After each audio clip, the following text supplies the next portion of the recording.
Oh, you're not muted. Huh. Ooh.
And Julian. You Well- are muted. Welcome to another edition of Strange New Pod. We're doing the Harlem Shake today. I am your cadet master Giraffe alongside the best faculty this side of the Golden Gate Bridge. Joining our all faculty meeting today, we have Dr. Julian, who who came to tell us about his last book, To Go or Not To Go. Is the question. It's a good one. It's a good one. I like it. Yeah. I think it came out well. Bestseller.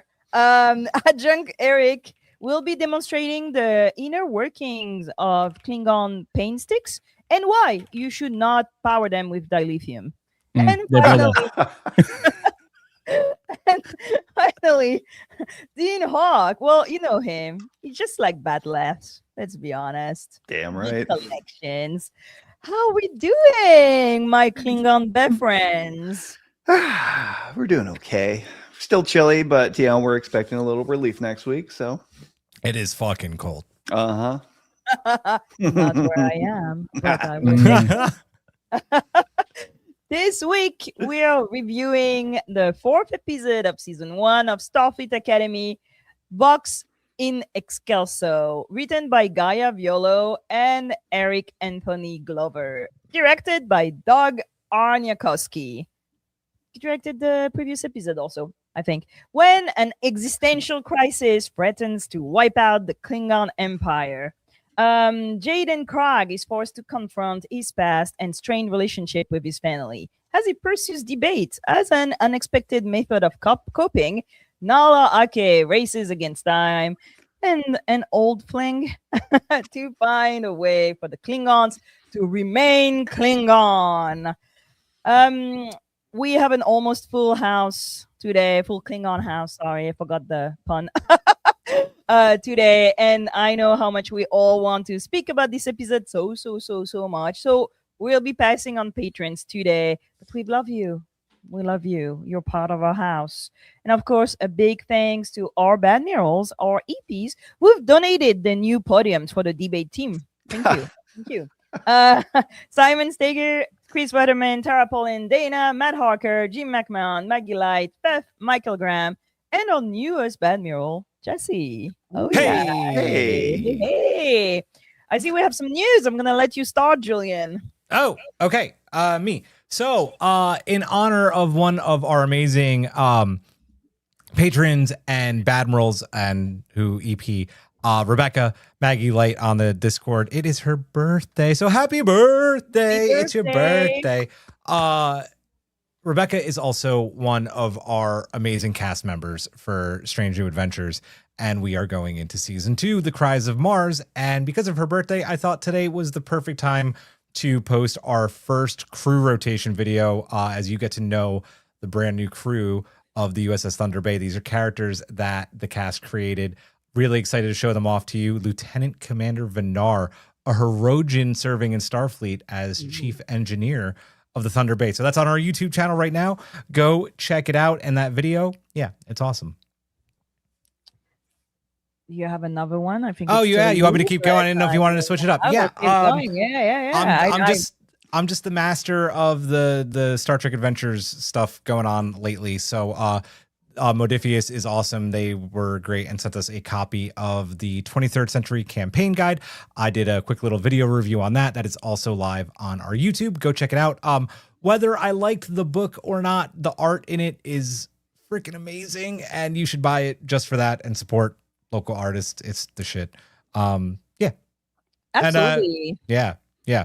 And then the other thing is I've been trying to do them every week since Strange New Worlds didn't happen last week, but we'll try this week a watch along of Vox in Excelso after the pod. Yeah, I also forget to plug the watch along, so Okay. slightly my fault. I will remember now.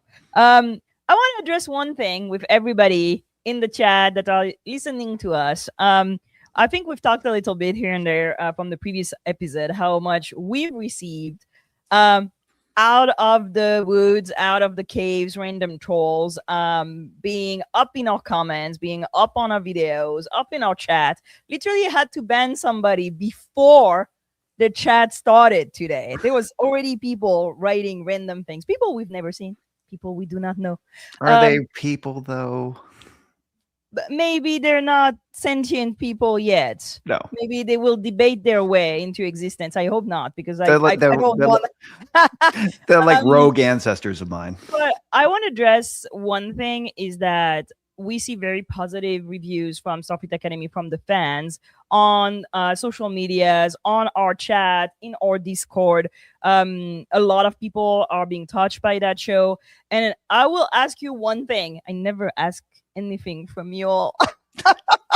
I will ask you one thing. Take a moment and go on Rotten Tomatoes. Create an account with a Gmail account. It takes literally a second. And go comment as an audience member who has watched the show and who is enjoying it. Even if you're like not enjoying it, like 5-star, maybe 4, maybe 4.5, who knows? Go and tell your real opinion about that show, because right now when you go and see those accounts over there, they're all random people saying the exact same thing. 0 star, this is not Star Trek. Which, if that's how the fandom feels, then where are those people in real life? Where are they on my social medias? I do not see them.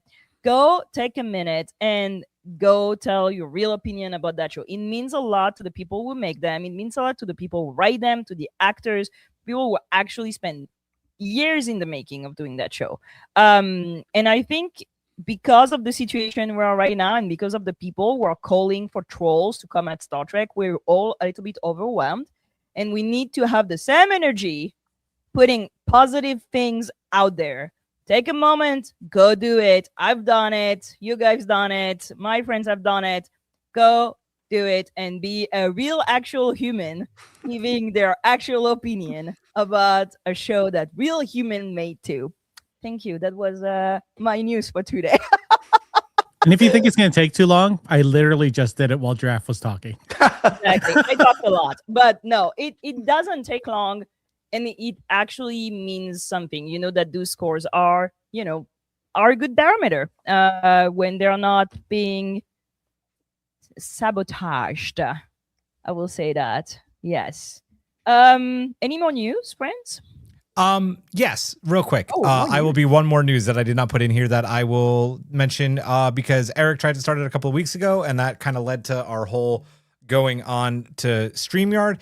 And that is that we are going back to like retro SMP 6 years ago. And we are now not only broadcasting on YouTube, we are back broadcasting on Twitch as well as our Facebook page. So go, if you haven't followed us there, go follow us on Twitch. It's twitch.tv/strangenewpod, and give us a like, follow there. Because if YouTube's not your thing, and if you use Twitch for a lot of other stuff, that's a great place to be as well. We're going to be doing our shows here. We'll be doing Strange New Adventures on there. Twitch.tv/strangenewpod. Thank you so much. Okay, this is time for a review of episode 4 of Starfleet Academy Vox. I'm going to try to say it Americanly and not Latinly. Vox in Excelso. It's Vox in Excelso, just because I want to be a purist sometime. Anyway, before we enter the topic, I want to read this post by the writer of the show, Mr. Glover, Eric Anthony Glover. He posted his experience about writing for Starfleet Academy, and especially writing for this episode, and I thought it was really beautiful, so I'm going to read it to you. For 2 years, it was my honor to write for Star Trek Starfleet Academy. My first episode of the show airs today, and that honor has only deepened because the series dares, with a setting populated primarily by immigrants, often staggeringly alien, always undeniably human. It dares, with a central institution that venerates the foreign-born, treasures their starry treks, delights in their arrivals, houses them from harm. It dares, with a law enforcement protagonist striving to reunite a family she separated. It dares, with a boldly politic seeking redemption for othering its neighbors. It dares. And it does so on the shoulder of immigrants, are the children they raised, which includes the series creator, Gaia Violo, my co-writer for this episode, and the light of the writer's room. Our head of production, Olatunde Osunsami, born to Nigerian parents and born to lead. These episodes starring actor Karim Diane, whose descent is from a West African tribe, and whose love on set formed a new tribe altogether. The list goes on. Whether first generation or from strange new soils, so much of this series is owed to people who boldly go, to foreigners who wrote scripts, gave notes, delivered dialogue, manned cameras, designed sets. There was power in holding them close, family made in the filming. And out of it, this fourth episode, the story of a refugee, adrift, but surrounded by friends who love him, and remarkably, a government that does too. For years now, we've been told not who to blame for our ills, where to aim our bricks, and why we should discount who laid them. But we can be more, and I'm proud that this show dares us to be. I thought it was a beautiful intro. Thank you so much. I feel seen. I feel happy.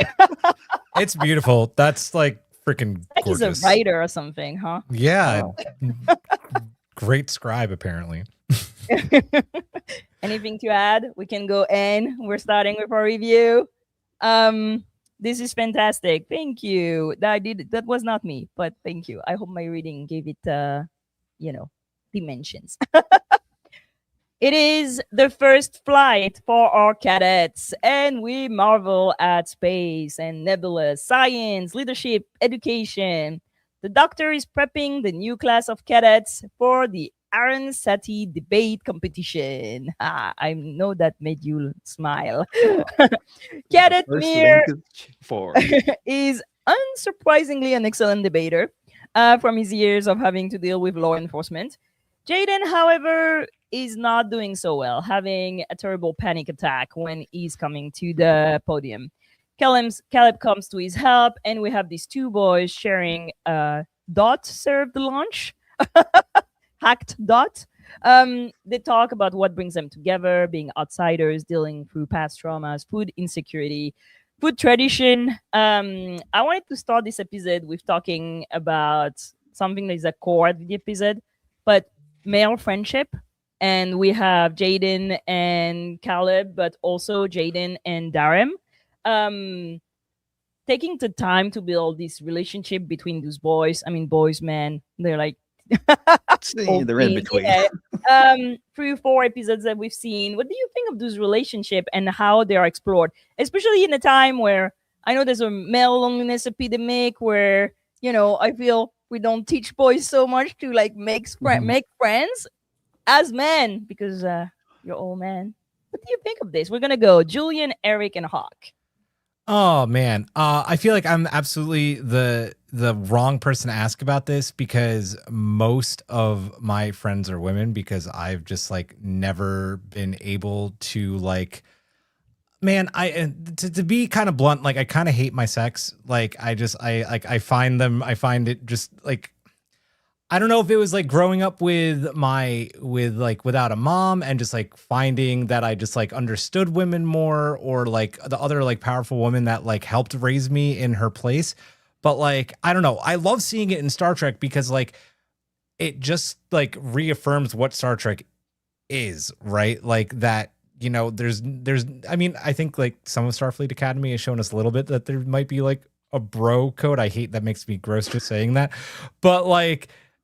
But they're still friends. That's shown like later in the episode with Creeman doing like the breathing exercise and just like, it's like it's really good to see in the show. But again, like I feel like I'm the worst person to ask because my male friends are so few and far between to like my female friends who I love you guys. I love you guys. I do.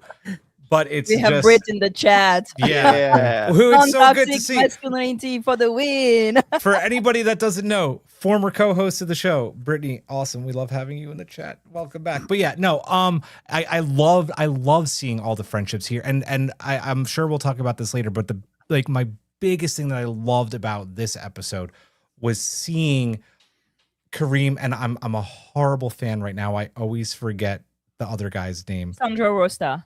No, the other, his roommate. Darren, yeah. I love seeing Darren, Caleb, and Jaden like just all come together those two come together for Jaden in this episode. It's like so heartwarming and so pure. So yeah, I love that this is in this episode and in most of Star Trek as well. Eric. Julian, it's because we're theater people. Yeah, no, I mean that really is the answer. That really is the answer. It's all girls. But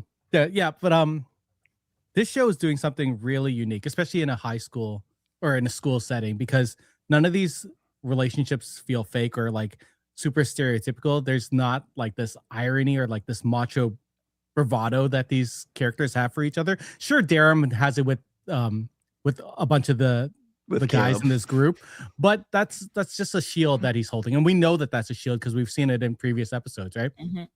But Caleb and Jaden draft. I actually wrote notes based on your outline. I'm just gonna throw that out there. I wrote notes and I read it. I know.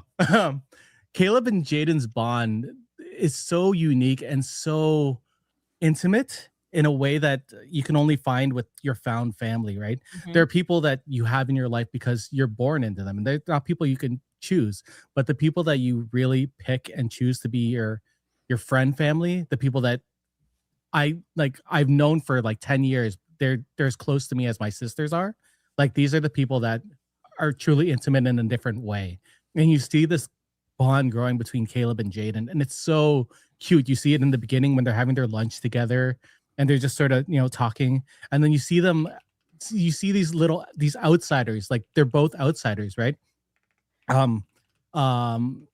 Caleb is this lost kid that doesn't have a family. And then we have Jaden who's sort of the last of his people that are joining Starfleet. Like they're these outsiders that are coming together and bonding through this. There's trauma, but there's more than that. Like there's a mutual respect. Like I love the way these two boys are so intimate in a loving way that's more family than anything. Darum and Jaden's bond, it's a different type of intimacy, but it's sort of they see each other for what they are. They're both from very strong backgrounds, right? So they have to find this peace within themselves. And that mirroring exercise they have together is so calming and so understanding. There's this intimate understanding through just breathing. And you do this with children too, right? You to calm them down, you put your hand on them, you breathe with them, and they had this with them. And it's such an interesting thing to show this type of relationship, because you don't see this in TV shows, especially like even old Star Trek. You don't get this intimacy that you see in Starfleet Academy. And like people who are saying that the writing is not great on this show, I don't understand where it comes from, because this is phenomenal. Hawk? Yeah, this was a very eye-opening episode, especially for the character of Jaden. We talk about these relationships he has with Caleb, how it's different, because from Caleb's point of view in that, there's a lot of commonality between them in that, because they grew up on the edges and that, outside of like, a lot of structured environment and resource that a lot of the cadets, in Starfleet now came from, and that they were both, basically they lived a very vagrant life. And yet it's, even that's not really enough to get through to Jaden at this point, and that, and Raimi helps him through like kind of the worst parts of his panic attacks and that through that mirroring exercise.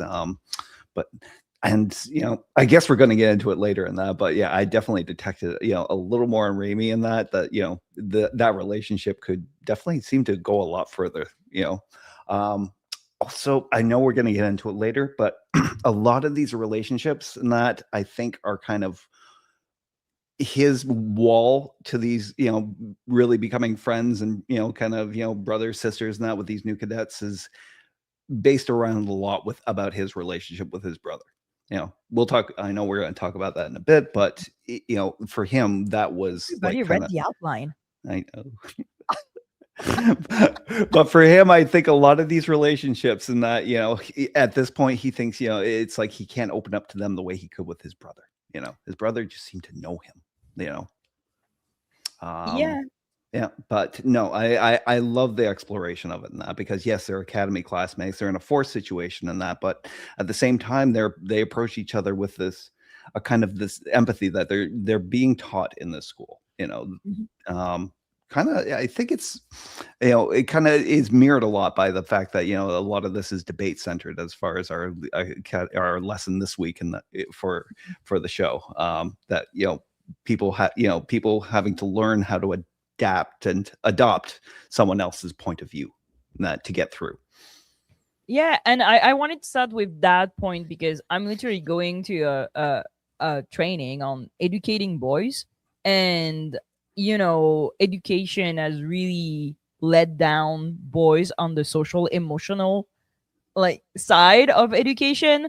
A lot of, our generation, you can cry if you, and there's more and more also I see that with teenagers, like, oh, you can't, if you're a man, you cannot touch another man or you're gay, and so there's this lack of contact that is bad for human being. We are, we need to have physical contact with people, and it really touched me when Darum come and holds his hand and put his hand on his chest and helps him, and there's this closeness, these physical closeness that a lot of men don't do with other men right now. And I felt it was really nice that they were showing relationship where men were being vulnerable together, tell me your issue. I see you're crying. I see you're panicking. I'm here for you. I'm going to bring you lunch. Hey, I made lunch for you because I know that it's something that is important for you. And I felt that even if they're all kind of messed up and they're definitely trauma bonding. Let's be honest, this is trauma bonding, right? but there is an easiness in those kids to be able to go and connect with somebody who's from a different species, a different cultural background, that I find beautiful. And they show it not as like, oh my God, look at them. They're so enlightened. They're so great. It's just normal. It's just everyday normal thing. They see him having a panic attack and they all rally. They see his people being, going extinct and they all rally. They all care for the person. There is no, and that talks of us that I'm always like, oh, they're going to make fun of him. Like, I was like, oh. Yeah, no, like, and it's like so important what you're bringing up, and the fact that like you're going to this training draft, because like it's hard. It's hard raising a son right now in this climate. And unfortunately, like I'm in a very progressive school district, but I'm in a red county and a red state right now, and like my son is a tree hugger in the best possible way. Like literally, he hugs trees, and we promote like, yeah, man, you want to give me a hug? Give me like a million hugs. Like, hug your friends, like cry. Like, it's okay to cry. He's a very emotional kid. And like, I worry about the future, but like, it's nice that we have some media, and it being Star Trek is obviously like an added bonus, that we have some media showing that that's okay. And I really hope that like we get more of it. Yeah, and I think that I saw people being like, "Ooh, wow, Darem, he's like going at Jaden, when he's like having a panic attack." I was like, "No, he's not. I mean, I feel I also spend time in Middle East where like also certain like men culture are also more physical to each other, and I'm like, he very clearly comes from a culture that is way more physical than the others. Like, we see it. If you observe, like, the show is so good at like giving you hints, like physical ways that like they interact with each other. Anyway, thank you. Bond with your male friends. Help them not be dicks. That will help everybody around. If you're watching, I love you, Simon. We get to learn more about Jaden and the mystery of where the Klingons are in the 32nd century storyline, because we know why they're not in production. But in the storyline is finally lifted. Kronos dilithium exploded during the burn, rendering the planet inhabitable. Billions perished. Klingons have been refugees for 120 years, drifting from planets to planet. Jaden grows up with two fathers and a mother in a refugee camp. And now we learn that 8 houses may have disappeared right now in a mechanical failure of one of their ships. What do you think of this reintroduction of Klingons in the great history of Trek? We've seen that parallel with the Romulans already losing their planet and becoming refugee. The great empire falls, right? We will talk about Jaden's family later. I wrote this stat. But what do you think of the Klingon history, that step that Starfleet Academy has taken in that direction? Julian? Yeah, I think that like every single one of us has been waiting for this moment since Discovery went to the 32nd century. I was so stoked that we got this episode.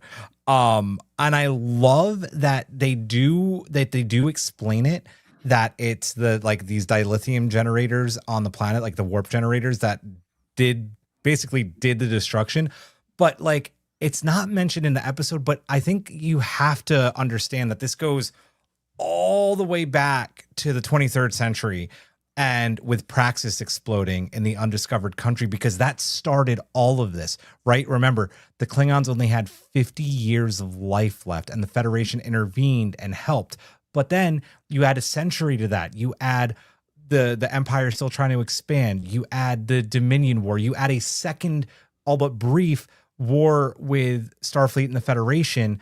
And we know the Dominion War like severely hurt them. So trying to rebuild after that, when you're still getting life support from the Federation, the burn happening like was 100% the final nail in the coffin for Kronos, and it's sad and it's disappointing. It's a great explanation as to what happened. Honestly, I'm a little shocked that it didn't happen sooner, that they didn't explain it like that it was pre-burn, because Kronos was already like in such decline. But it's such just like it's sad and it sucks, but it's also it's in a Star Trek way, it's cool getting like to see the inevitability of it finally happening, because we knew it was only a matter of time. And then seeing that they've basically become almost like a nomadic species was a really interesting touch. I love that we finally got this. Eric? Yeah, agree with everything Julian said. It's great that we finally got to see them. I like that that we saw that it wasn't just ships that were affected by the burn. Like planets were like destroyed by it, like just ruined. What I really like is that the Klingons have always been seen as like these conquerors, or this giant adversaries to like everyone. But now there's sort of these refugees that are going around, and it sort of shows that, you know, tragedy doesn't always come from enemies. Like this is an enemy from within. Like it was something that just happened to them, and it's not something that they could prepare for, and that this is them now going through that, which I love. Hawk? Same. We've been waiting for news on the Klingons. I didn't know what I was expecting, but when I finally got it, I was like, this is kind of perfect. It's very succinct. It's very relatable, I think. And seems to be like kind of a trend with New Trek, and that, you know, that, you know, everything that was, you know, the great empire before, and that is, you know, it's kind of crumbled away. It's Stress-Free K wrote in the chat, and that I guess all great empires must fall. The Romulan Empire fell. Now the Klingon Empire fell. And they are basically they're nomadic now.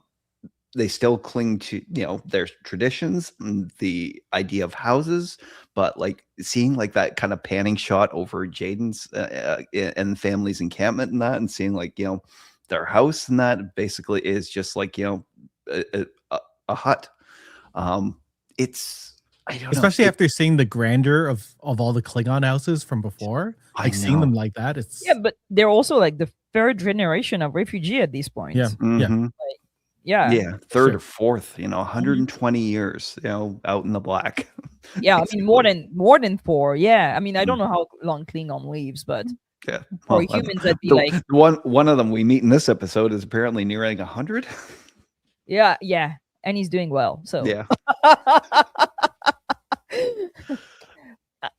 I think that I was a little bit because like planet destruction, you know, we got Vulcan, we got Romulus, we got Book's planet, which I don't remember right now. You know, the planet explodes and the people have to go, but I find that choice very bold because of the fandom.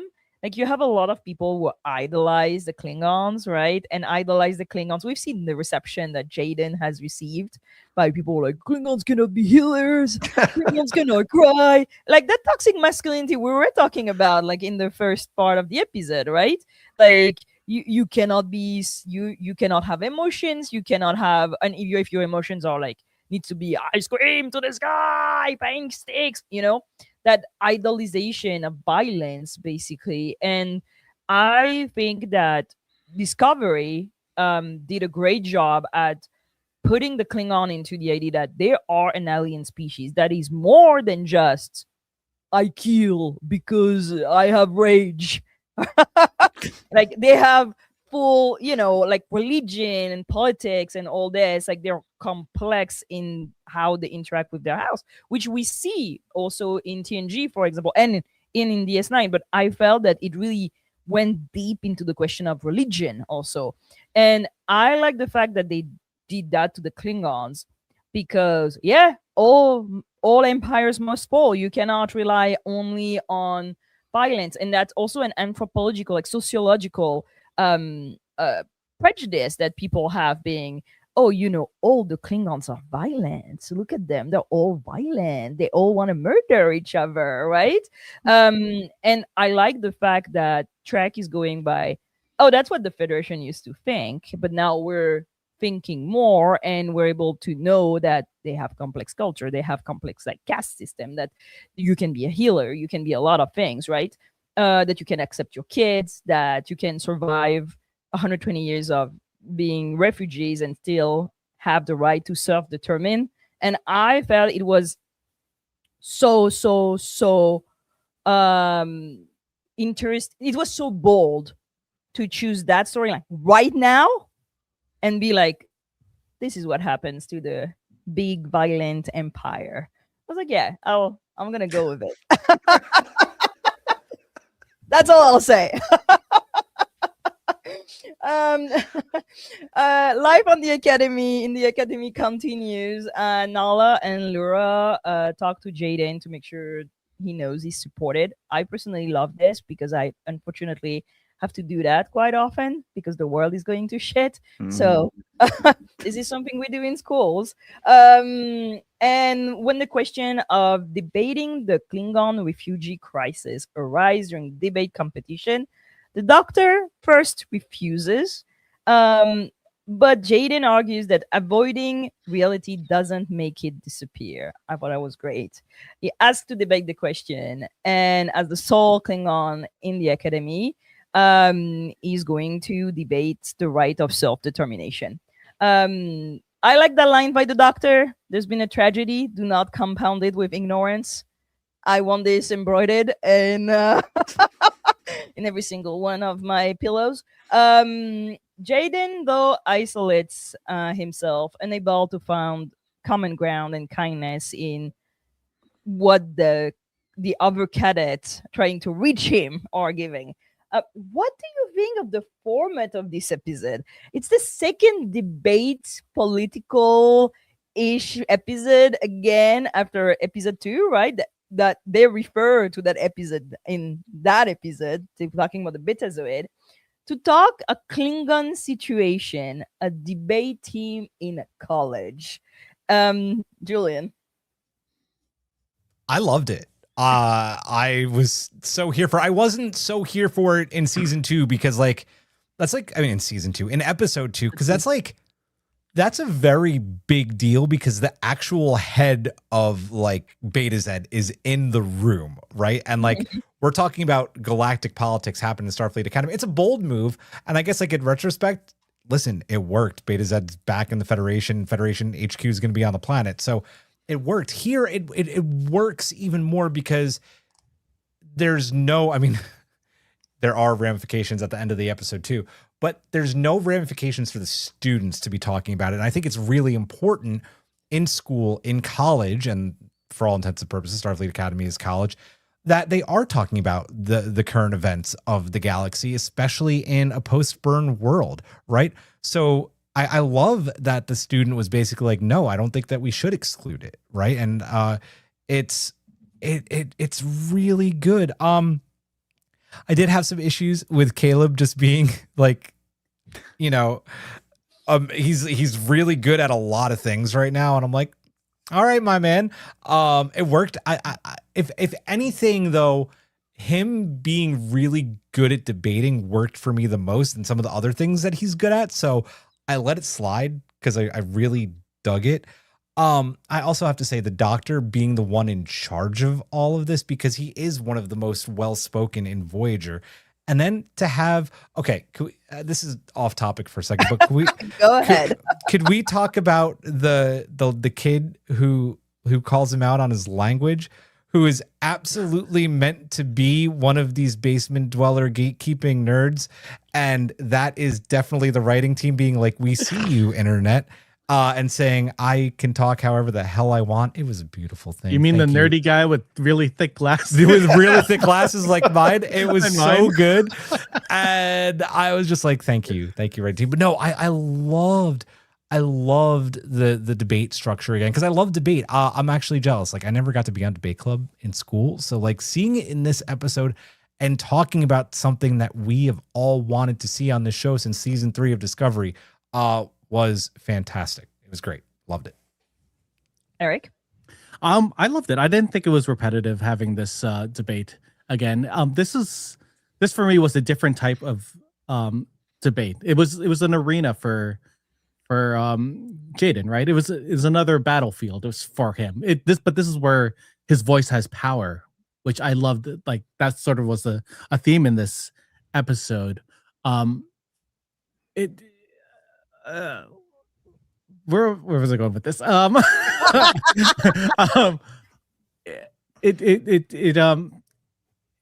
In a time like now, it's really important to debate these, the events that are happening around us. And I like that this is showcasing that people should have these debates. Like we shouldn't be afraid of talking about what's happening around us, especially what's going on in the South where you guys are. Like these are things that can't be just, you guys are in the South, my friend. I was like, which South? But these aren't things that need to be put away. These aren't things that you need to hide from. Like it's important to talk to the people that you're on opposite sides of, but like these are all really important things. And to show that this can happen like in this forum, in this way, this is a really hot topic. It happened right then. Like it's like that line that you mentioned earlier that the doctor said, avoiding reality doesn't make it disappear. Like that is true. Like, yeah. Oh, Jaden says that. It's a phenomenal like thesis for what we should be all doing. Like it's what we should do, talking about everything. Don't just hide behind it. I would quote 1984, but I can't remember right now. But like listen to what's around you, see what's going on, talk about it. Like these are very important things. Mm-hmm. I love that they brought this back. I mean, episode 2, I don't really think qualifies in the same kind of light as a debate episode in that, because largely the kids were just were audience members to that. This gets into the nitty gritty about what it is to actually debate, what it is to take a stance on something, and how you should do it properly in that. One of the things I hate in social media is looking for kind of any sort of discourse in that. And when I'm doom scrolling, I see people in that like debating, attempting to debate issues in that. But one side is always just kind of shouting down the other. That was the only thing that really bugged me in this episode on Caleb's part, was that the fact that sometimes he wouldn't let his opponent finish their sentence before he jumps in with his next bit.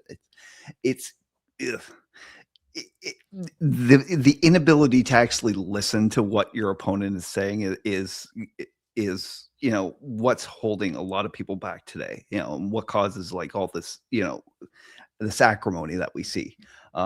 People want to win rather than listen, and in real debate, it's you need your facts straight. You need a clear logical stance, and I love how the doctor keeps enforcing those rules with them all through the debate, and that no personal explanations, stick to fact, know your material. This was, I think, at the heart of this episode, this is what it was trying to impart to people, in that that you need to be educated before you get up to actually voice your opinion in front of an audience. Yeah, I love the episode. I think it was well done. But on the question of having right now events like that just happened debated inside of the school, I don't know that it's necessarily a great idea, because I feel that you need time to be able to process things, and debating, especially in an academic setting, can be quite dehumanizing because it's looking at facts, and in the middle you have Jaden, for who it's a very personal story. He grew up a refugee, like his family may be dead, right? And I felt that the conversation that they had was very necessary. I think if they were just like, oh, let's talk about this, that would have been weird. I like that the cadet brings it up. I like that the doctor says no first. I think that that's the right answer there. It to be we're not gonna do that because first of all, you're first year student. What the fuck do you know, right? Second, these things just happen. And third, you have a person directly affected right now in the room. Read the room, right? That Jaden wants to talk about it for sure. Like I understand that too, but I don't know as an educator if I'd still be, yeah, we're gonna do it, but we're gonna play by the rules. For sure it's gonna bleed. For sure, like there's gonna be a lot of emotions. I feel that debating with rules, yeah, it's interesting when you do philosophy, when you debate like facts and stuff, but as soon as there's like suffering and human pain, I mean human or Klingon pain and loss and suffering, it becomes very hard to be a totally external person and debate somebody who's directly affected by it. I think there's an inequity in the conversation. I think it's very well done in the episode. I think it's a great way to talk to like have the character grow and like have this conversation. But also I was like, wow, imagine if we like would discuss like violent events that literally just happened the day of the happenstance in schools. I know it's a college, but I don't think that makes it better.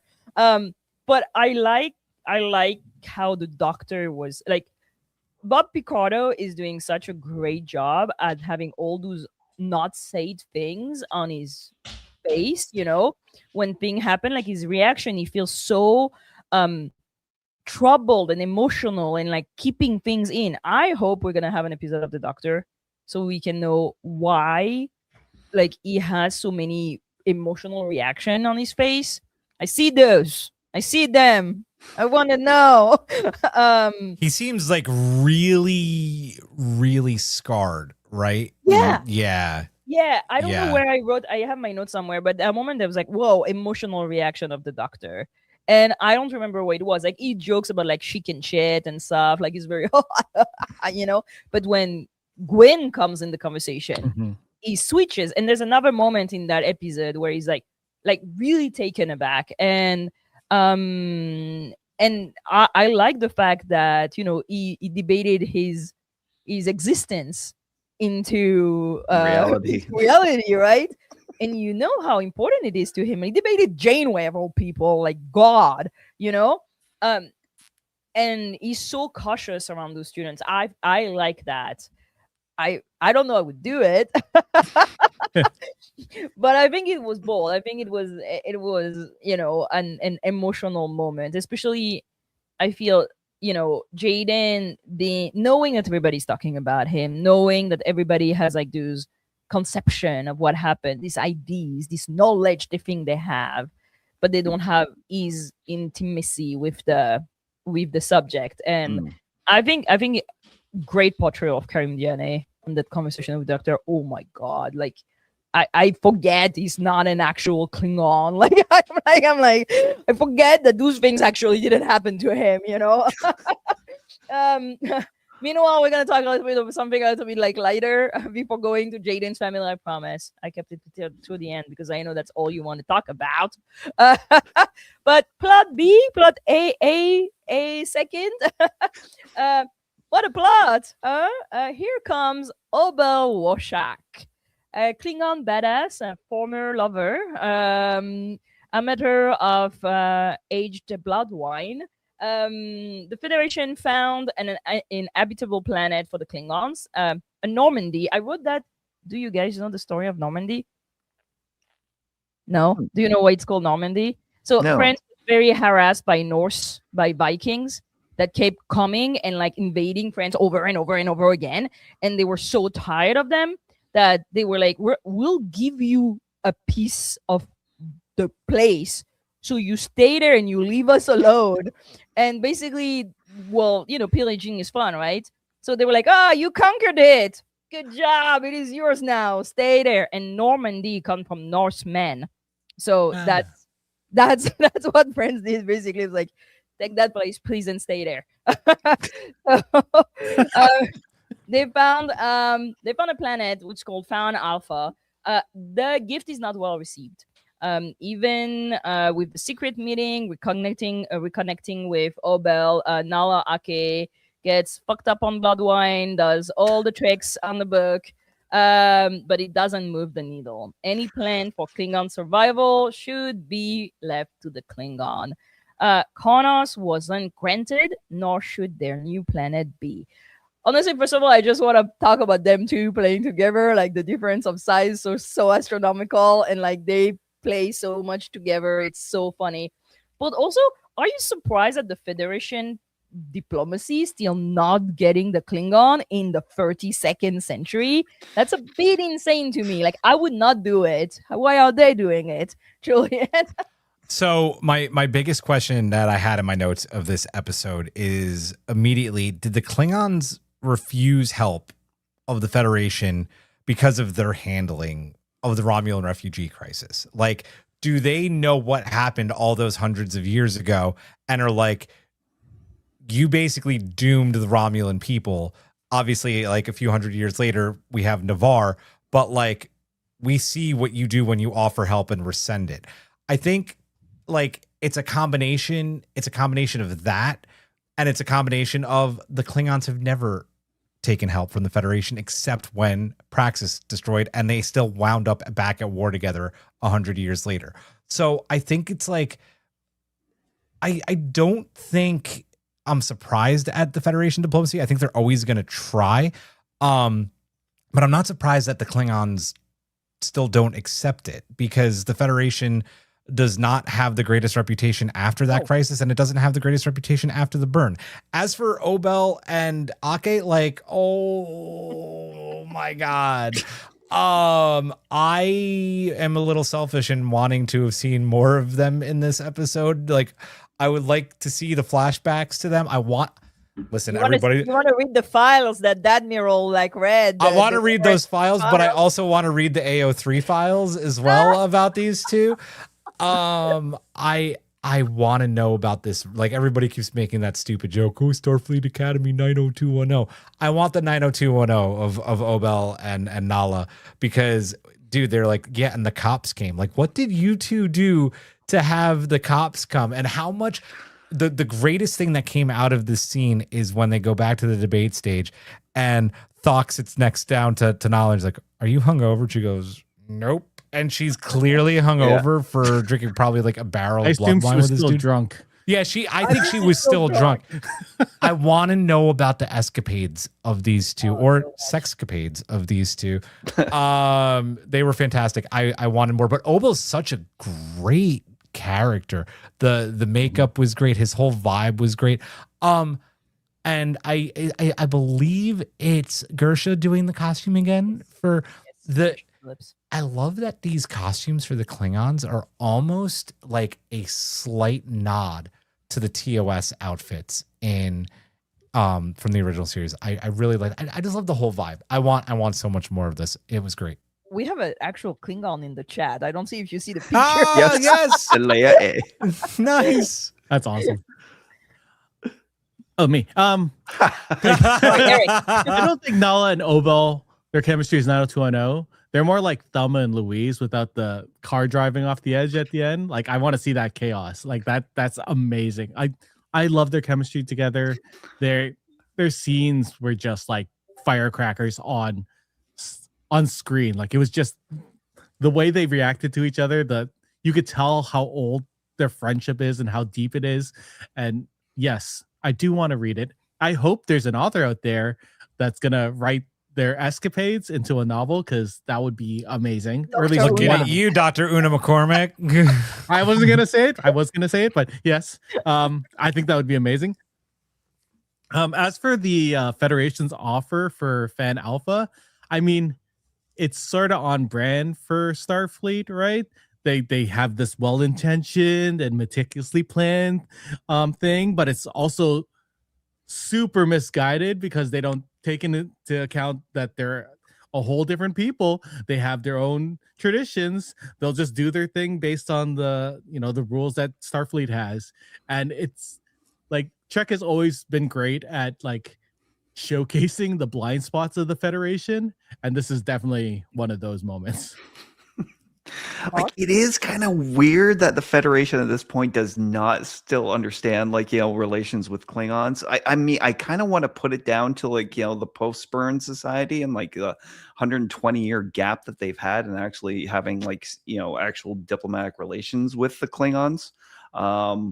But, with Aki there, she was like kind of a living witness to all that history. So I want to put that to the side for the, I think that's probably more of a choice for plot going forward. Oh, big shout out to David Keeley for his portrayal of Obal in that. I had to look him up today on that. He's a Canadian actor. Not a huge kind of credit list to his IMDb, and I think for sci-fi fans they would probably know him from Warehouse 13 than anything else. Yes. Yeah, I loved that scene so much. Yeah. I love anything that gives me backstory on characters. Yeah. And I knew something was going to happen when the episode started with Vance saying, "Oh, I read your file." And those are super long. I've been at it for years. And I'm like, imagine the Federation keeping files on their almost immortal officers who've been roaming around. Like Pelia has been around for 2,000 years. Imagine the insanity in there. But first of all, I love the easiness with which species interact in this track. There is no oh, you're a Klingon, I am not, I'm a land from night. There's just an absolute easygoingness between species, right? And I love that. That is so refreshing that it is not part of the plot. There is no question that they hooked up. We're all very interested in understand it. And the part that they're not from the same species is irrelevant to all of this. For me, it was giving me a little bit like Lower Deck, like Mariner and the Klingon, stealing the shuttle and getting fucked up before going to negotiation of peace. But more sexual. I thought it's so much more than sexual though, because the look in his eyes, it was there... in the morning when I woke up, you were gone. Yes, yeah. Very clearly. Yep, broken heart. Yeah. You were talking about theater kids. I think he's in a Klingon opera kid, and definitely, yeah, right. He's giving that vibe, huh? I think the character design is gorgeous. He looks so regal and so fun at the same time. I just want him to be a recurring character in the show, right? And the Federation, I feel it was interesting because it's giving a little bit white savior, but we know better and we can help. And I really respect Klingons here being no, fuck you. This is not how we do things. If you want to do things with us, learn the way we do things, especially if you want to give us something. It's not like it's an exchange, right? And I think that it's such a valuable lesson in interaction and politics. And what is interesting is that you see the characters able to do that at a personal level, their ability that they have to find a way to communicate and be on the same ground, and even if it's a bit touch and go and readapting. But the Federation seemed to be very ingrained in, we always done the things like this, but the very disco first episode, we come in peace. You're gonna see, they're gonna say it, we come in peace. And then you have Giorgio we come in peace. See, these guys never change. And I like the fact that the Federation is not perfect, but the Federation is changing. And I think it's a fascinating thing to see that a whole system as big as the Federation can operate change inside of themselves. And that's very hopeful to me, at least. Okay, let's talk about Jaden's family. We get a flashback from Jaden's youth. With his mother, Levana, who is cooking. She knows herbs and plants. His brother, Tar, who knows Jaden's heart? You have this very interesting family dynamic, right? It's two fathers and a mother, which in a situation of scarcity makes sense. Klingons, good job. And you have this very, again, interesting relationship between the brothers, right? Tar, who is here to support his brother, and his death will be a catalyst of everything that happens to Jaden's after that. He tells him, no matter what happens, you are enough of everything. Warrior, healer, trust yourself. What, I'm not gonna give more, you all know what happened. What do we think of this portrayal of the Klingon house, the Klingon family unit? The kindness and empathy in the brothers' interaction. His father wanting to support Klingon traditions and the family respectability in a dying world, while the brother is seeing that his brother is going to be able to be a hook for them into the new world that is evolving around them. Julian. I have to say, I immediately, when I watched this, loved the relationship between Thar and Jaden, because it immediately reminded me of the brotherly relationship in Predator Badlands, which was a fantastic movie. It's like, you know, he's not that Jaden's like the runt, right? Because he's not. He's just, he wants to be a warrior in a different kind of way from his family. And in Predator Badlands, it's like, this kid wants to be a predator. He wants to be a warrior, but he's never quite strong enough. And his brother supports him no matter what, even though his father wants to, you know, ban him from the family. It's a really great relationship. And I loved seeing that he was there for him. And then even in death, right? Like what I think appreciated even more is like how well they portrayed Klingon death here. It's like, you know, they're somber to a point, but like Thar is like, I'm dying a warrior's death. Like, this is glorious, right? Like, you should see the other guy. Yeah. Like, you know, even in his dying moments, he's like, I've got you.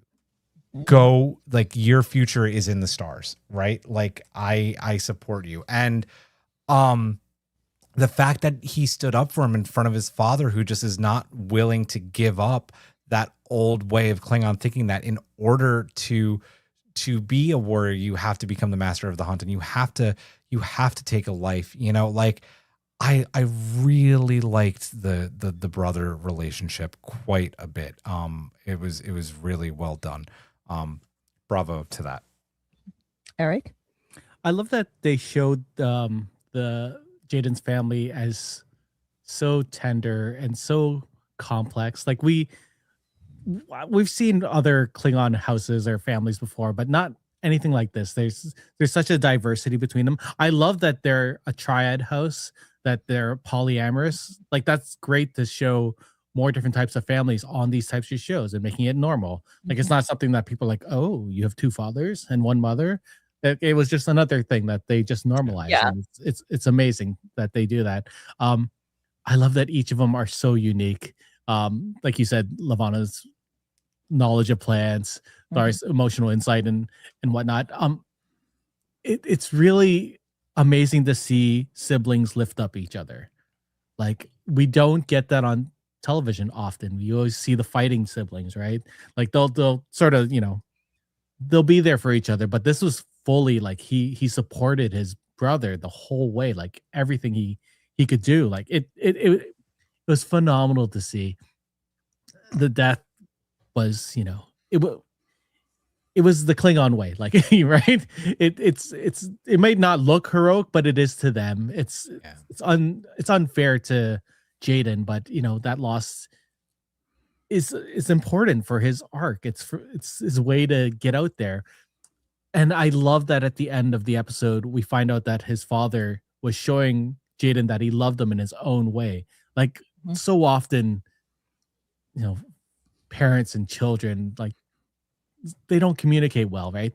And parents can only show their love the way that they know how. Like, you could always, you know, inform yourself better as a parent, you know. Julian, I'm sure you understand it's hard sometimes, but we try. I fuck up every day, fam. Every single day as parents. we do some great things and we fuck up every day. And I go, man, I wish I had done that better. But you know what? I did that well. And we need to be better at doing that. And well. the I thing think the line is being better than your own parents. I think that's my line. I don't have kids. But my line is like, No, I need to be 100%. better than the people who raised me. That's my line. I think what's important is that me, you, I think Jaden's father, we all don't think we're all perfect parents. Like we know that we have problems. And the way for him to help his son was for him to let him go and go towards Starfleet, even though it might not be cool for the Klingon people. I don't know. That's what I thought. I yes and no. I feel like, he could have, I know he, in his own way, he probably couldn't have been like, okay, like go do your thing, but like straight up abandoning him on the planet is like a little bit rough. Like but he could have taken the Starfleet thing too, right? With him. Yeah, right. No. It is iffy in its own way, but yeah. Parenting is tricky, I guess. Yep. Do not abandon your kids on a random planet. Yeah, please don't do that. God, the line.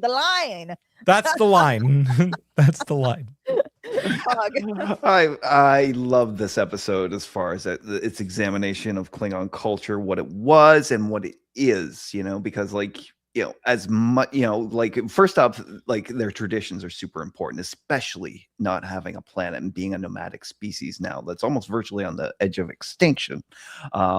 Their traditions are still the thing that binds them, and it teaches them how to survive out in this environment. And this, it's kind of amazing. Like you never see them bemoan their situation, right? Yes, they're scattered. Yes, they're kind of living rough, but at the same time, they look happy.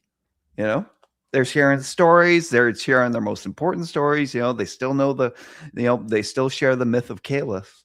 But again, I love that the brother knew him like inside and out. He's like, no, you're not a warrior, you don't like this stuff, and then don't forget to bring your binoculars back this time. I love that line.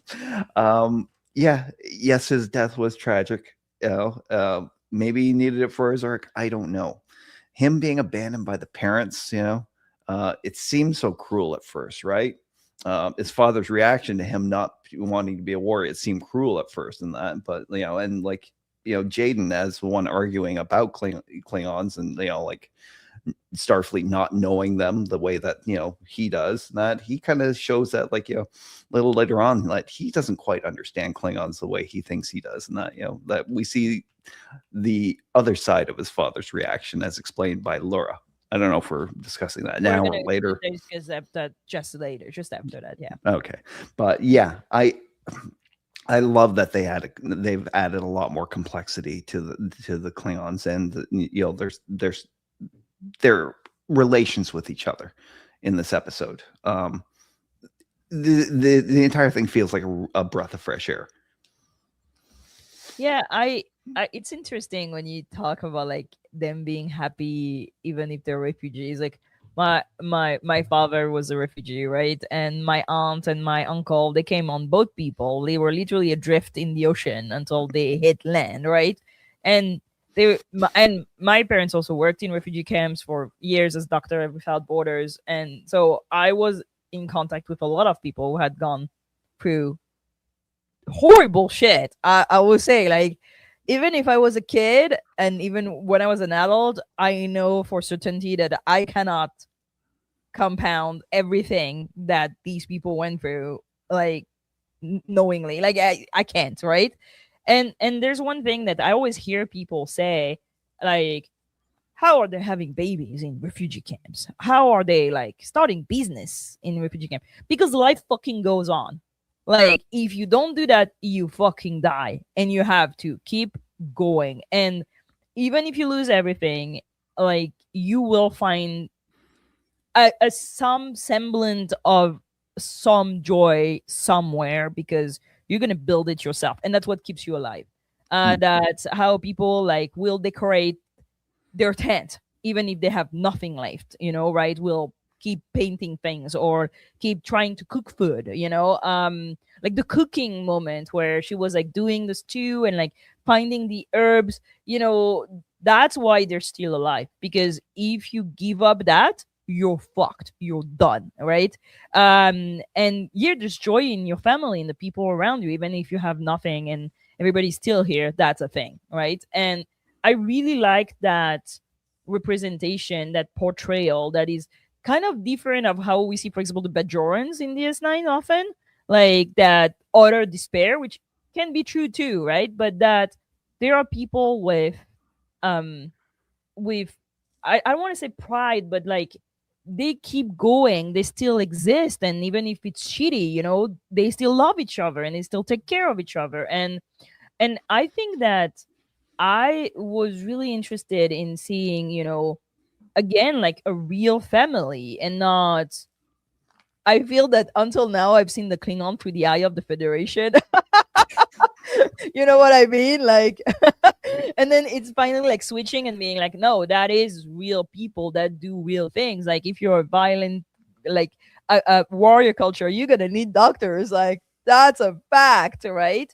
And that, the two fathers are taking care of the kids and so on. Like, I just loved also how much they laugh and they sing, and they're all around the fireplace. And it's the last thing that Jaden sees when they all left, right? He returns to the fireplace and he sees his brother sitting here, and I was like, oh, my heart. I think that there is also a generational thing that I really like appreciated. That the brother is older and he has follow like good like older older son, sorry, doing what like the parents need you to do, right? You will be a warrior because your dad is a warrior, right? And then he sees his brother, he knows that kid is different, because that's funny how you always know before the person, right? You always like, that shit is not for you, you don't know it right now, but I know it, I know that shit is not for you. And that he is here to help him go through that he couldn't do, like having a choice because he was the older son.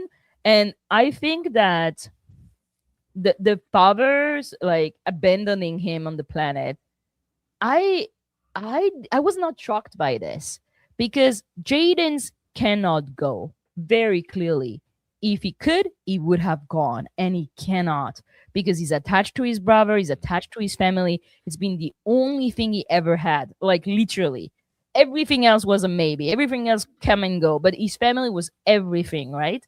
And for him to be able to actually go and become a doctor, they needed to do that. There was no way he would go by himself, especially after the death of his brother. He would not have left his parents. And I think that at one point, it's also important to be, no, you need to go now. Yeah. I mean, you need to keep an eye on people to make sure they're okay. That kind of like, if I stay here, I know you will stay in the safety that I create for you, in that habit I create for you, in that like life as you've always known it is always easier than jumping into the unknown, right? Especially for Jaden, right? Because he feels like he's not matching his father's expectations.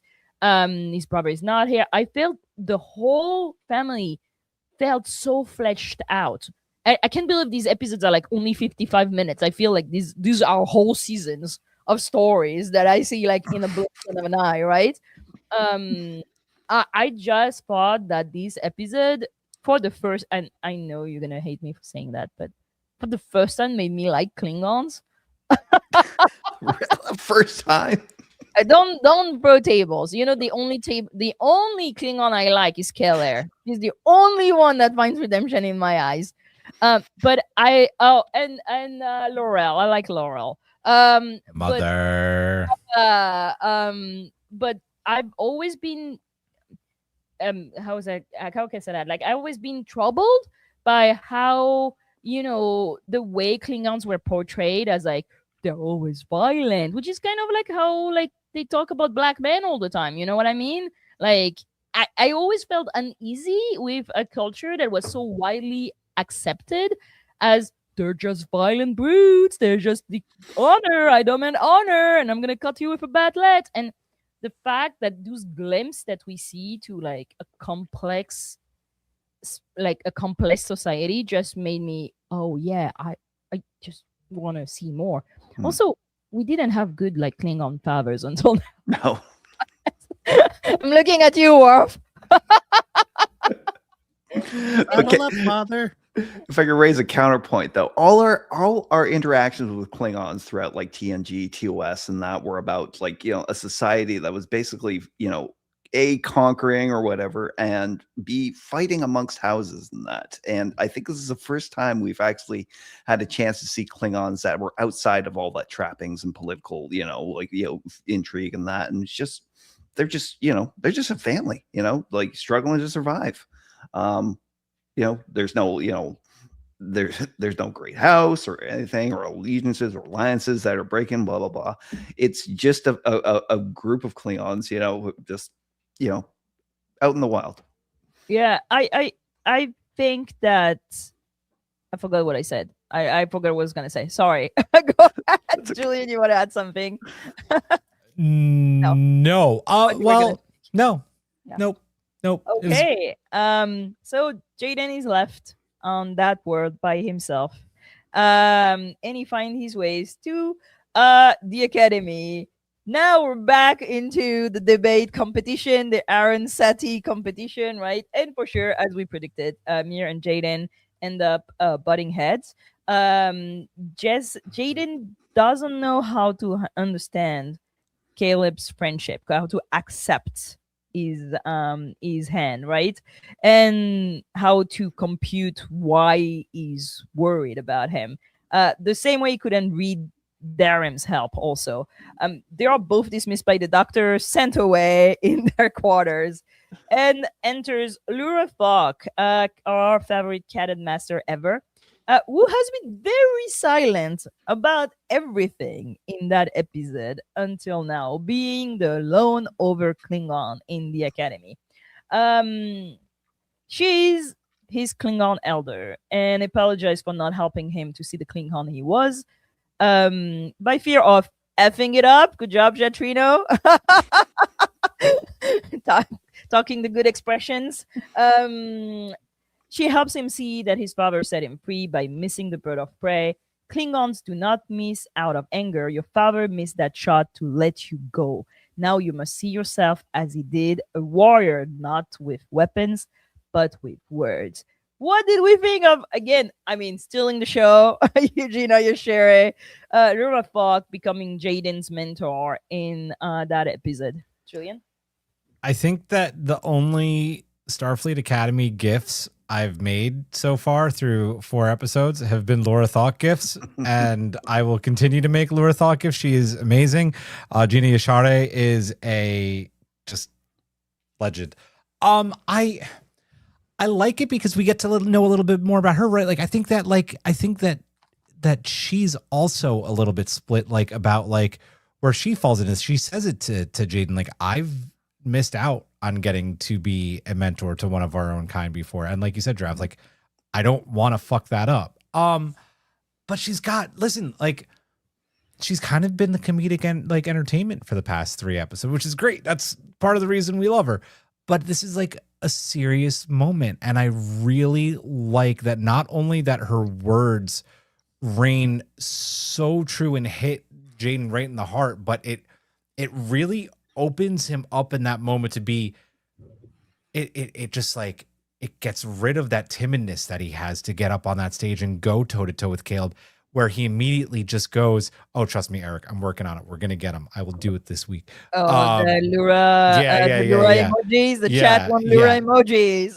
We'll make it happen. The fact that her words about being a warrior, not with weapon, but with your words, goes, get me back in front of that debate stage now. Like, it's so good.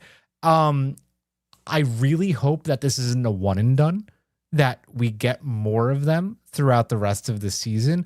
I know that they're kind of trying to focus on each cadet, but I want to see more of how that relationship unfolds, because that is a great, just like mentor-mentee relationship that I want to see thrive. Eric? I mean, if we get less Caleb and get this, I would be fine with that in this series. What with Poor the Caleb? Caleb. Joking. What I the- I don't mind Space Aladdin. He's fine with me. He's totally Space Aladdin. I take it personally. I Caleb's love gonna be Space wrong. Aladdin. I would be down with that. Laura's stepping into the mentor role is probably one of the most satisfying things of this episode. I loved it. She has always been so firm in her beliefs and like in what she says, right? So seeing her so quiet throughout the whole episode has been a little bit jarring, but to know that she does fear these things. She fears like misguiding this student that's, you know, not just a student to her, it's also someone from like her background. Like it's beautiful. I love that this is building up, and I do hope we get to see more of it. Her revelation about Klingons not missing out of anger was so devastating and beautiful.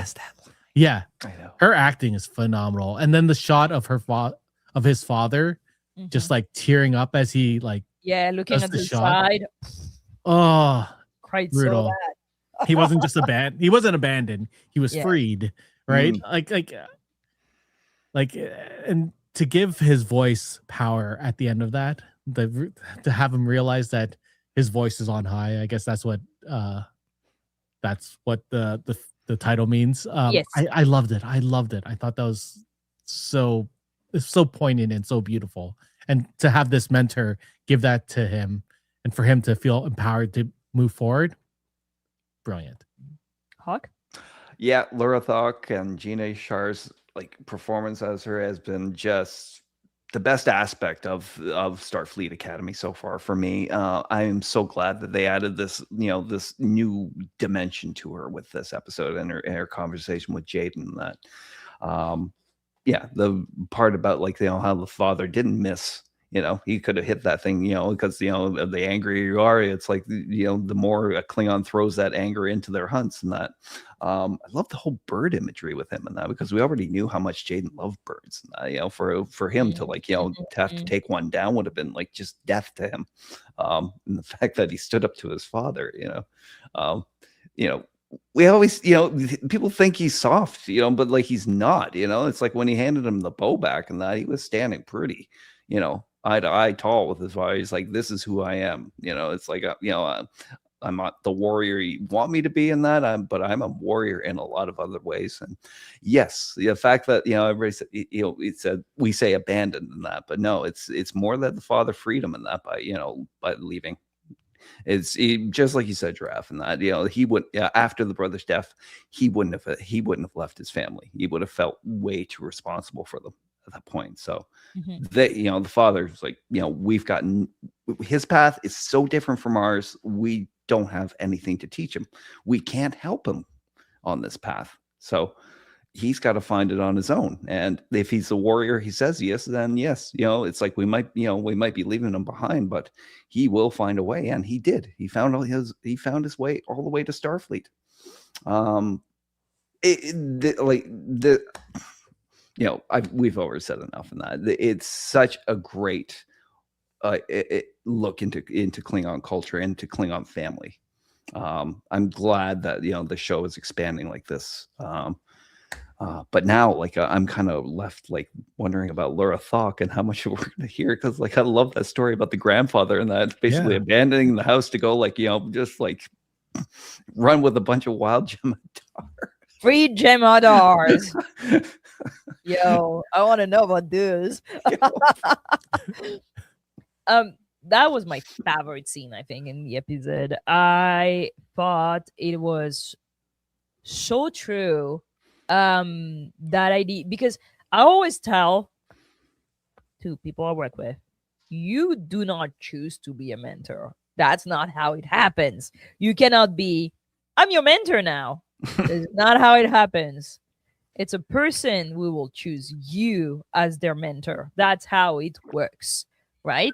And I feel like Laura Fox's silence through the episode was just like, also her like being, I'm right here, like you can come and talk to me. But because it's weird to be coming and be like, hey, I am a Klingon too. I will be your elder. I will be your mentor. I know what you're going through, right? It doesn't work with children, first of all. Like when you go and you're like, I know, I will tell you, that never fucking works, right? I'm the cool teacher. No. and mentorship is not about that, right? It's answering to a need that somebody will see that you can give them that, right? You cannot force people to listen. That's not possible. So I love the fact that she waited, because yeah, she was afraid to fuck it up, but also a 20-year-old is not going to listen to you if you show up and be like, hey, and I think she sees that moment of crisis, and she sees him like hurt so much that he cannot realize himself, and she goes to talk to him and be like, hey, I fucked up. I am your elder, like, I need to tell you that. And I love the fact that she doesn't say once that she is half Klingon. Listen to the whole thing. She never says that she's half Jem'Hadar or half Klingon. She always says, I am Klingon of that house and Jem'Hadar of that house. And when she talks about her family, she says, my mother was Klingon, and I had my share of probably fights. And I love the way she talks about it. And it is so refreshing that her heritage is not an issue. She's not suffering through it. She's not unable to talk to Jaden, who's just Klingon. And that Jaden doesn't see her as half. He doesn't see her not as an elder Klingon. He just didn't want to talk to the cannon master because I think he's terrified by her. Which is another point.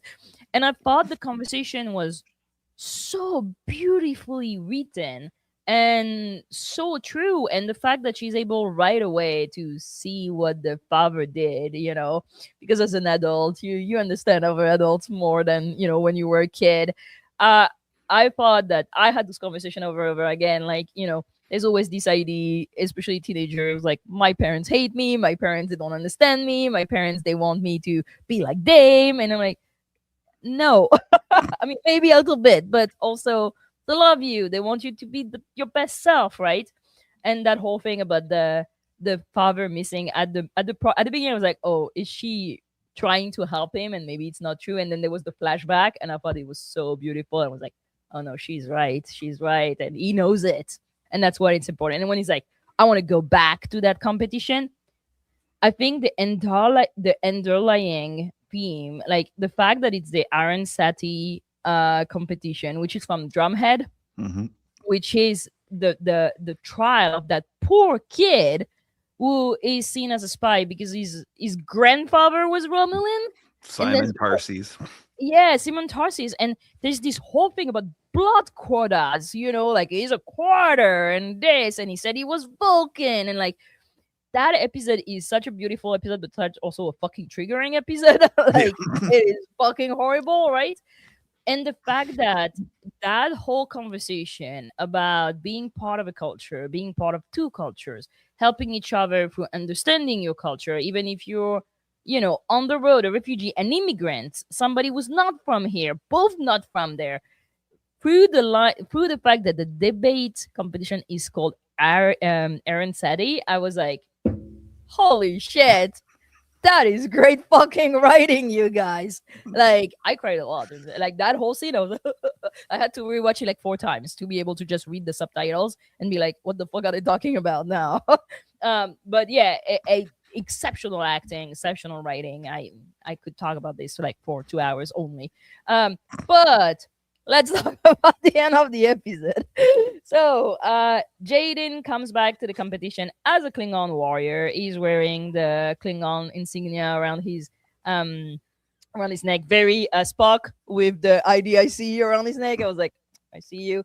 And he advocates for the Klingon right of self-determination. Both exist in me, and I exist as both in my own term. I wrote in the outline, all caps, thank you, Star Trek. Oh my God, finally. That line, I was like, Yes, yes, yes. Okay, I see the biracial babies in the writer rooms. Good job.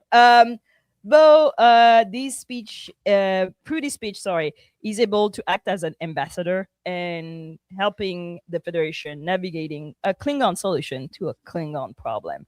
And we are going to the Battle of Fan Alpha.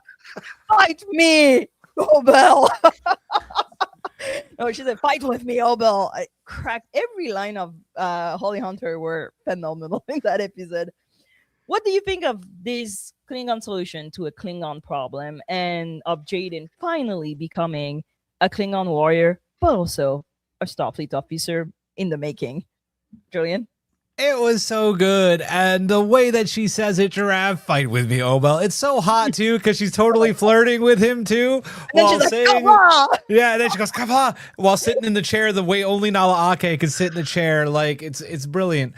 I was actually talking with Lori Ulster from Trek Movie about this because Paramount released a clip from this the other day. And I'm like, oh, man. Like, I'm a little bit disappointed they released the clip of like the battle because like it's such a like it's a bit predictable that it leads up to this a little bit. Like, it's still really cool to get to see that this is the solution to this problem because there's so many different layers to it, right? Mm-hmm. Like, this is what Sarek tried to tell Michael in the Discovery premiere.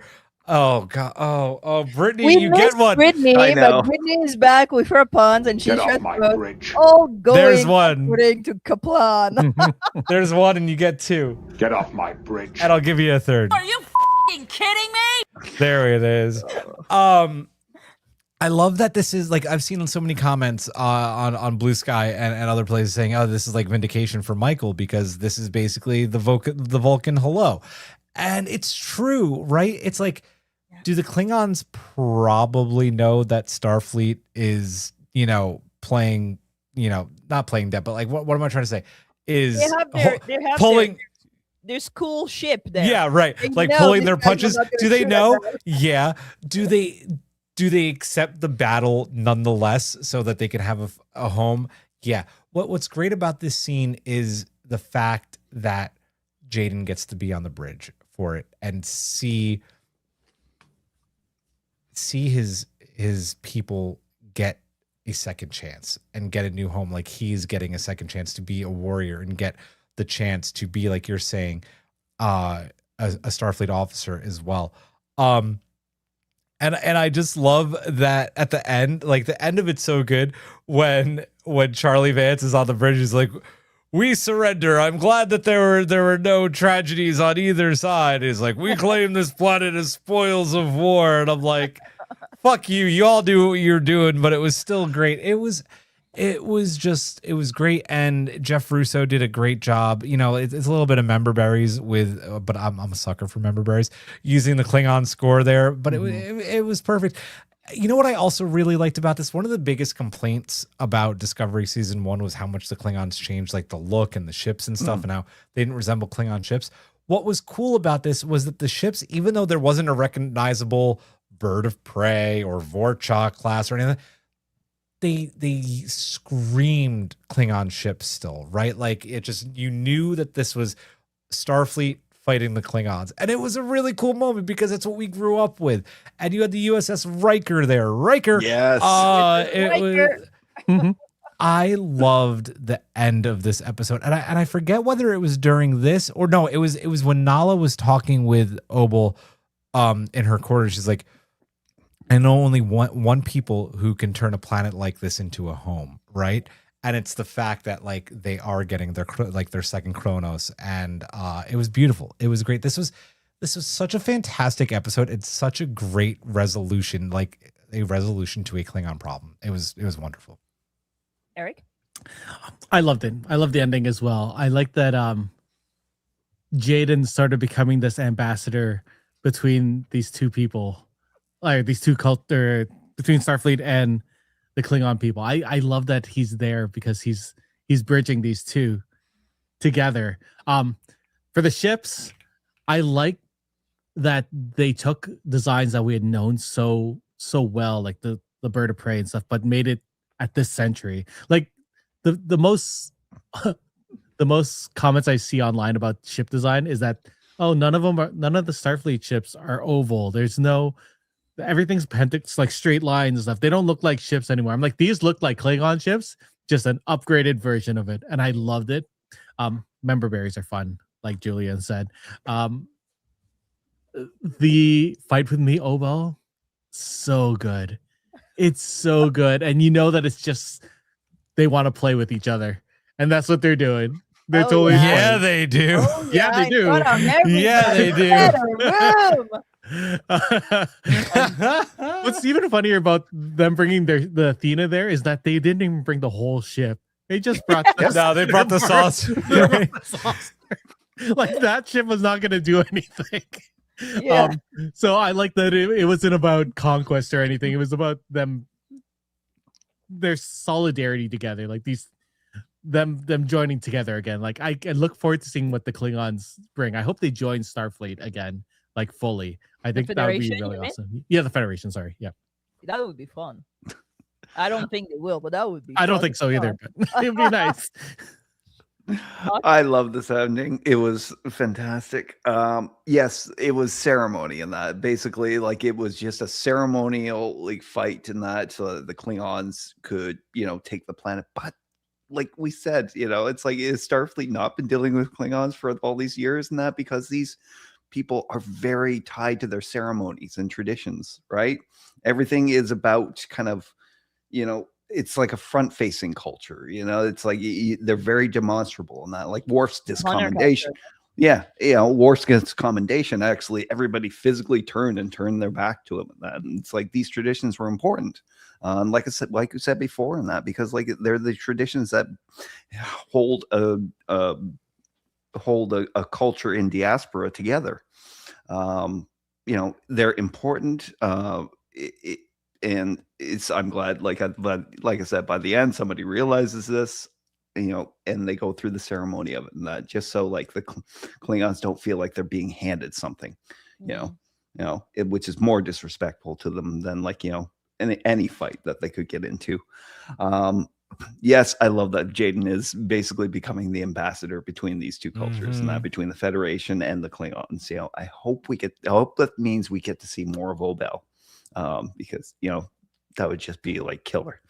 I don't know what else to say on this, but yeah, loved it. Even though it was just a ceremonial comment, it looked fucking great on TV. It looks so fucking cool. It looks so good. The production team, yeah, big shout out. Come on. Yeah, I think it was an interesting commentary on the Federation because humans, all culture, even the Vulcans, oh my god, such a ceremonious fucking cultures, right? Yep. Like you have to do the things a certain way. If you come full of emotion to a Vulcan diplomacy table, that's not gonna fly. Like the guys are not gonna listen to you, right? And like you feel that post burn, the Federation just drop his ability to have ambassadors. Like Spock is so instrumental to solving the Romulan crisis and so on. It has like the ability to build bridges and to be able to know a culture and be like, I know that culture. Like it's in Sarek, right? That they need to know that these guys, these like fish guys or whatever. Like there's always this thing of like they need to be in a certain place of the ship and they need to do the things like that. Like you feel the Federation had these, diplomacy corps that were like everywhere and knew culture in and out and were able to, help building those bridges. And then basically after the Dominion War, like those kind of went to shit. Yep. And the burn was just the last nail on the coffin, right? And they just don't have contact anymore. And the Klingon being refugees and the Federation being like, yeah, we don't really deal with them. Like, we don't really know what they're up to. Like, I think we're gonna give them a planet because those guys are like just exploded the ship, so we don't really want them to like die. So let's give them a planet. I'm just like, what the fuck happened before the burn? Like, just the inability to be like, maybe we should talk or maybe we should like look at books and be that's how Klingons do things, or ask Laura Falk, who's just here, like there's just these. But we're giving you something cool. Why don't you accept when I'm shaking your hand and I'm just having my hand full of shit? Like like it's just like Yeah. like traditions. I mean, not traditions, but like circumstances and how you do things is as important as what you do, right, in diplomacy. So I was happy to see the Battle of One Alpha. I think nobody is thinking it's a real battle. It's more like a ceremonious thing, right? Like when you do a tea ceremony, and the important part is this tea ceremony, not the tea, right? Yep. Not just doing 6 to 12, right? Yeah, exactly. So I think that it was so good that Jaden was on the bridge. He's definitely gonna be the Klingon ambassador. Like I would love to see, like the epilogue of Discovery where Burnham is an old admiral. I want to know what these kids are fucking doing. Like, and also I feel it's such an important moment where like Trek is again advocating for representation.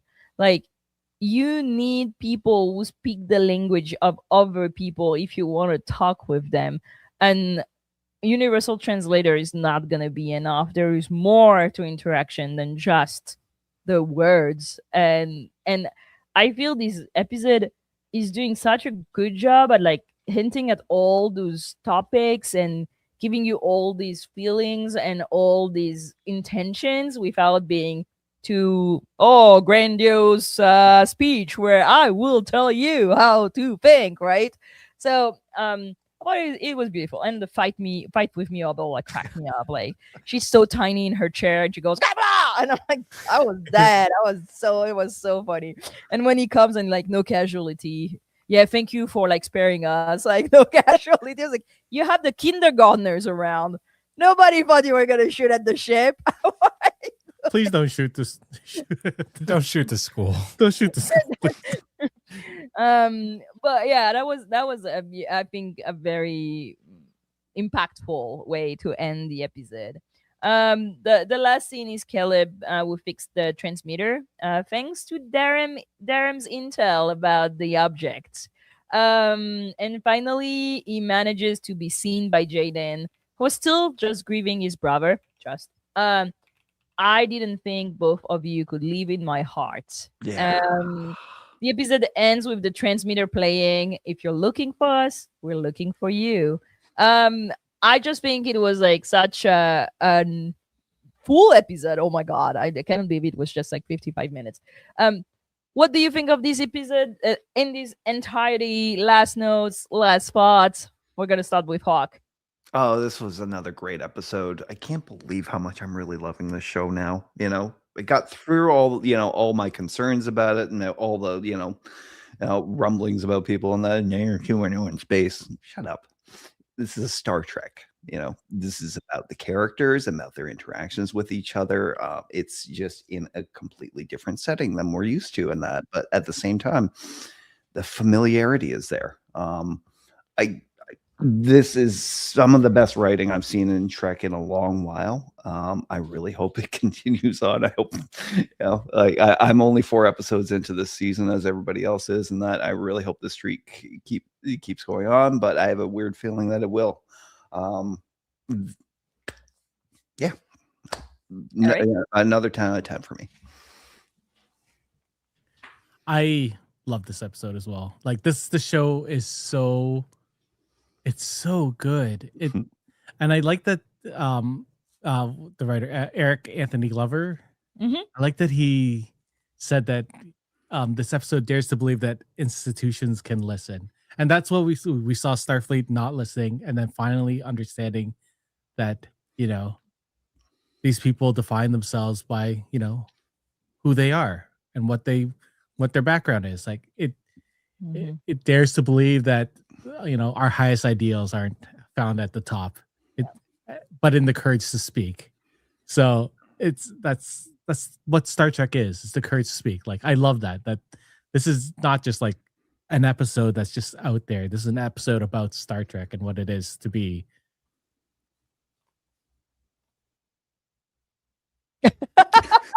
I was like, is there something after to be? No, Or it's not me. to be. Right? To be, no, I know. Tachbach, I was like, Tachlech. to be Klingon. Kapla. Come on, Julian. So we've been doing a lot of talking in our private chat about the next episode of Starfleet Academy. So have a lot of the crew apparently of the show. So it's not a secret anymore that 105 is like y'all aren't ready for it. But one of the things that I said to these guys in our chat was I really hope that this episode is remembered in the same way as 105 is going to be, because I think this is a really important and amazing episode of not just Starfleet Academy, but as Star Trek as a whole, right? Like it's so fantastic. And we are so blessed with this cast and crew right now of how active they are on social media. So much. And it just like the amount of love that went into this episode, you could see it by how much they're posting about it. Like hearing from the writers at the top of the show and then what he wrote, and is just like, it's a great episode. And one thing that we didn't talk about, I want to talk about from the very top of the show, is how it continues to really feel like school. Notice at the top of this episode that Nahla doesn't say Chancellor's log. She says Chancellor's address. These are going to be addresses that the kids can go back and look up and read. And I think that that's really, really interesting. It's a great Star Trek episode. It's a great addition to Klingon lore. And I did it make me emotionally feel the same way that like another episode is going to make me feel? No, but it did something. It did something real. Like I could watch this episode over and over and over again, and I hope people I really do hope that they keep talking about it. It's a 10/10. Like it really is. Like this is a 10/10 episode. I agree with everything that everybody said. I'm just gonna be another kind of a nerd for 1 second. The classical reception in that episode is so fucking good. There is literally a line from Virgil in when he say, "Beware of Klingons bearing gifts," which is a reference also to McCoy saying, "Beware of Romulans bearing gifts" in the Wrath of Khan, which is beware of Greeks bearing gift in Virgil. And I just love that there was like these little nuggets that was totally unnecessary, but I fucking love the fact that that Klingons are into classical epics. I mean, they would for sure, right? Like, and also the name of the episode, Box in Excelso, is actually, well, that's like very like random like nuggets of like knowledge. I was like, I know that thing, but I couldn't pinpoint from what. It's the name, it's a title of a papal bull, which is like a decree from the Pope. It is the decree that basically dissolved the order of the Templar Knights. And I feel it is such an interesting name to give to that episode, right? It is the Pope saying, you don't have the backup of the church anymore. You guys are too violent. You guys are creating too problem. You guys became too rich. We don't want you anymore. And we know that also, they got there a lot of massacres, like like a lot of the Templar Knights like were like burned and murdered and so on. And I just thought like, wow, that is such an interesting nugget of things so cool. that made me reflect to the episode in a way different thing. And it means voice on high, right? Yeah. So which is also a good title for the episode just in Latin. But I was like, why in Latin? I think that's why. Klingon are all about the drama. You know it. But I feel that, it's an episode with layers. I've watched it for like I think 6 or 7 times at this point, and I kept seeing more things. Watching it with the subtitle this morning, I was like, oh my god, I didn't catch all that things, and the writing is basically like a fine watch. Everything feels deliberated and thought through, and with a lot of meaning. I don't know how to say that without sounding like it's too much, but it's not too much. It builds such a complex world. And I feel that when they say something, like the writers room really thought, okay, what this can mean to everybody watching, and how is it important in the great tapestry of everything they're doing. And yeah, it's just a beautiful episode. I agree with you. I know number 5 is gonna get all the hype. It's very deserved, but that episode, again, so complex. I have missed being so, I don't know, intellectually vibrating and watching Star Trek. Like, it gives DS9 feels. Like when you watch this episode and you're like, oh my god, I need to watch that fucking episode because I don't think I caught half of everything they were trying to tell me.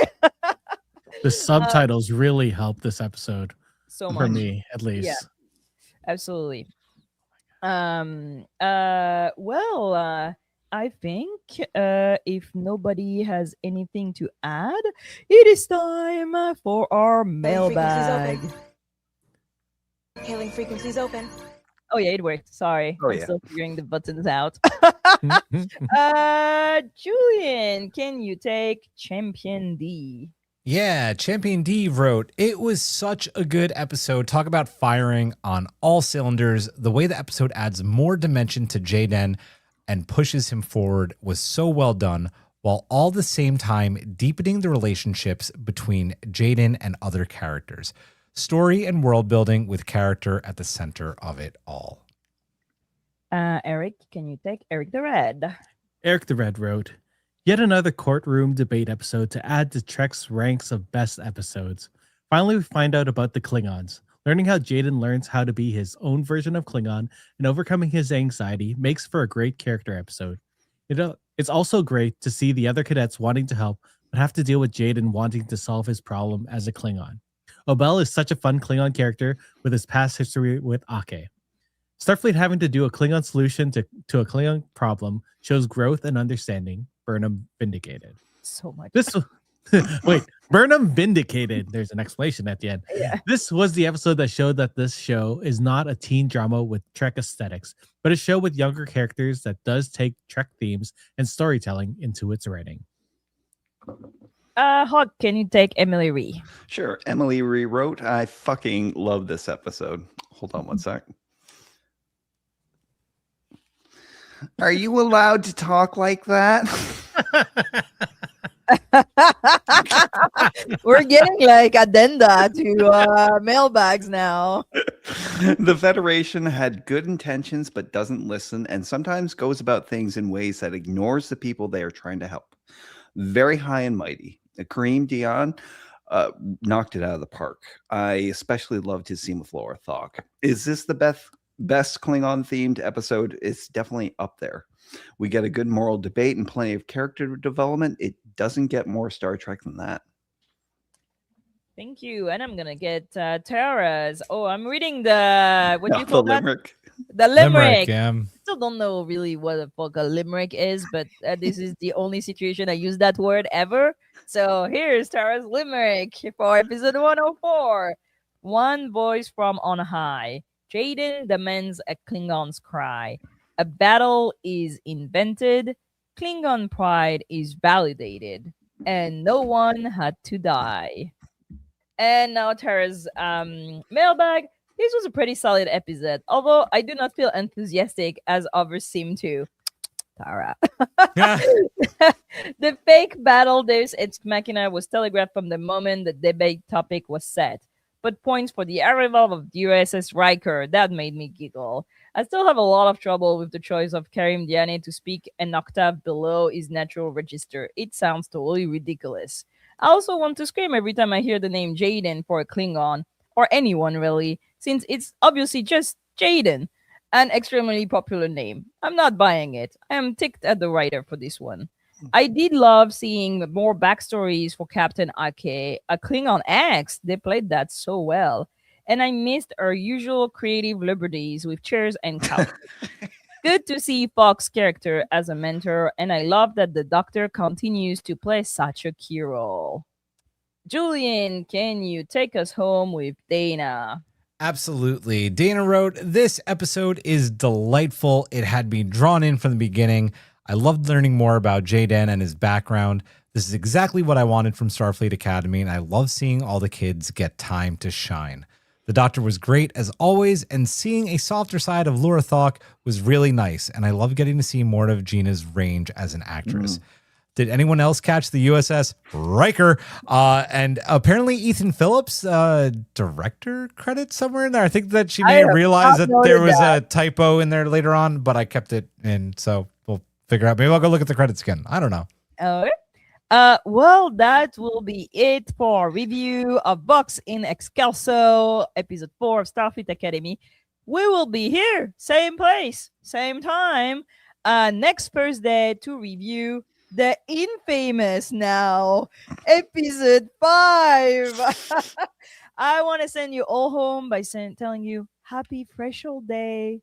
Don't forget your little lizard babies. Lizard babies. Yeah. Lizard babies. Lizard babies. That's enough. Sarcastic Vulcan salute. Majram.